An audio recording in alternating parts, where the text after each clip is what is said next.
In your view, now that you're out of it, where have we gone wrong on crime here from a legislative point of view? Obviously, you can't get in people's homes and Right. create stable families, but as a legislator, have we missed something here when it comes to fighting crime? I think we could do a better job focusing on that bunch of criminals that are out there that are causing the most havoc, right? You have a core group of people out there that we need to figure out. And the policing agencies, they know who these people are. They run across them in the streets and they get to know, the Right. reputations, and they hear things. One thing that has frustrated me is bail reform. We did all that constitutional amendment, and Right. in my estimation, the Supreme Court sold a bag of goods that they then around kind of did an end around and did something different with it. And what we ended up doing is we ended up letting folks out of, a holding situation, whether they're awaiting trial or whatever it may be. Obviously, the person with no criminal record that gets busted for shoplifting a bag of, wheat flour or whatever it may be, okay, we get, but the guy that has the long rap sheet and is, being accused of a rape or a murder, that individual probably shouldn't be out on the street, guys. And we go to this situation. We've seen this in the news. We had a situation where a Valencia County, a young man that grew up in Valencia County, was murdered by someone who was out on pretrial release on an ankle monitor.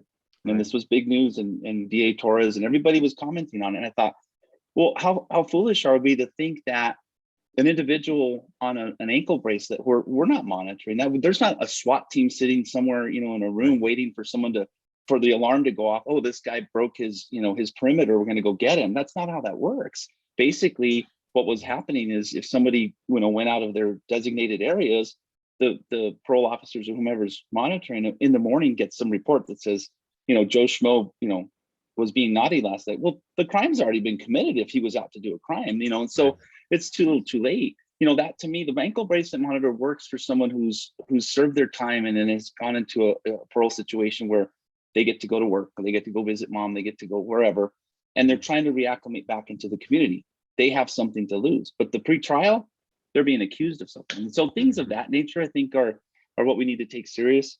I know that the other side of the aisle will probably propose a lot of gun control type, solutions to crime in Albuquerque. And at the end of the day, when a criminal gets their hands on a firearm or a weapon that's deadly in nature, 99% of the time that's coming through some illegal means. It's not coming through someone who went down to, Sportsman's and purchased a firearm to go, sporting with their kids or whatever it may be. So I think we need to stop attacking, the part of the population that's doing it right and start focusing on those people that we know are committing serious crimes and creating havoc for our populations.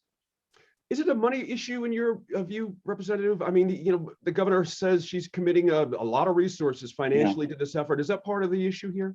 Well, part of the issue is we can throw as much money at, like, say we want to hire, 500 more APD officers.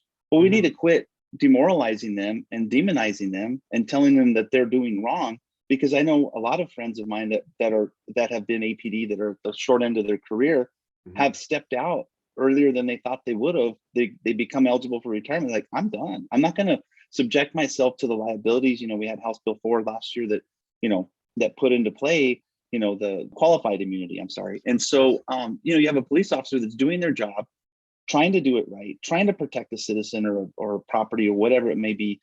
And something goes awry and they have to use force. They have to use deadly force.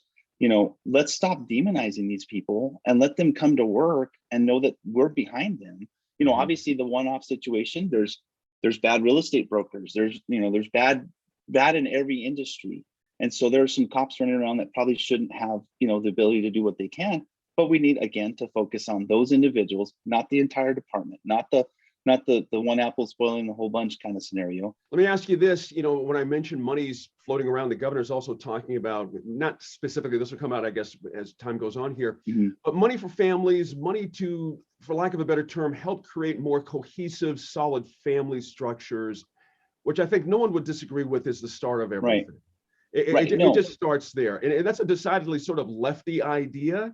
Do you think there's a possibility that Republicans on your side of the aisle with Republicans might even come a step towards that and thinking about monies going towards things that stabilize families and such? I think if you present that in a way to the Republican or conservative fiscally conservative individual, where you have a good path and a good plan to how to spend that money and how it's exactly going to be delivered, you take a lot of the question marks out. I think, you know, a good example is the permanent land grant fund, which the constitutional amendment, you know, they tried to pass that for all the years I was in the House, and one way or the other it would stop.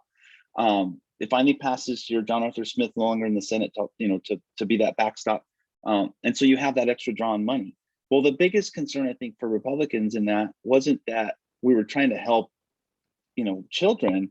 It was more like, you're just going to hand this money over to, you know, XYZ nonprofits or whomever may be out there. It's like, where's the accountability in that? And so, you know, the governor's budget proposal is like 8.3 billion, I think, is what, and it's, which is a billion more than what we spent this last year, and 2 billion more than what we spent with under the Governor Martinez administration. Are we really making a difference with it? And, you know, time tells on that. But you know, people within the education community sometimes will tell you it's not just about money. It's about how we deliver it and what we're doing with that money.